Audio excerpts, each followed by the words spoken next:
Madam, N-T scan miss झालं तर काय होऊ शकते? ओके. एन-टी स्कॅन हा एक महत्त्वाचा सोनोग्राफी आहे, हे आपल्या सगळ्यांना माहिती झालं आहे आता. एन-टी स्कॅनचा मेन पर्पज काय असतो, की कॉमन जे गुणसूत्र आहेत ते बघणं आणि मोठे-मोठे शारीरिक डिफेक्ट काही नाही आहे ना, हे बघणं. आता गुणसूत्रांचं जे आहे एन-टी स्कॅन एका पर्टिक्युलर टाईम पिरियडमध्ये म्हणजे 11 ते 13 आठवडे 6 दिवस किंवा जेव्हा बाळाची लांबी हे 45 ते 84 mm मध्ये असते, तेव्हा आपण एन-टी स्कॅन ॲडवाईज करतो. तो जर तेव्हा नाही केला तर काय होतं, एकतर जर मेजर काही डिफेक्ट असेल बाळाला, शारीरिक डिफेक्ट असेल, तो आपल्याला लवकर डायग्नोज नाही करता येणार, ते कळायला उशीर होणार. मग सपोज तुम्हाला प्रेग्नन्सी डिस्कंटिन्यू करायची असेल तर लेट टर्मिनेशन होणार.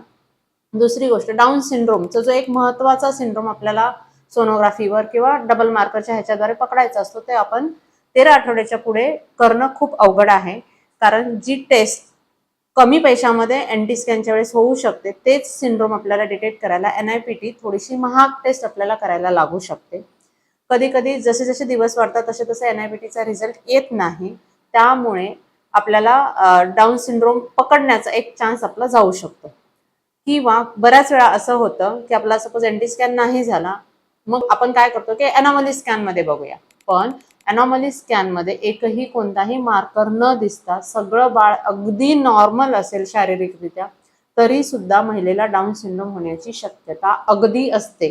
म्हणून आपल्याला डाऊन सिंड्रोम महत्वाचा आहे की तो सोनोग्राफीवर आपल्याकडून मिस होऊ शकतो. काहीच न दाखवता पण, कोणताही मार्कर न दाखवता पण बाळाला डाऊन सिंड्रोम निघू शकतो. म्हणून एन-टी स्कॅन मिस करायचा नाही.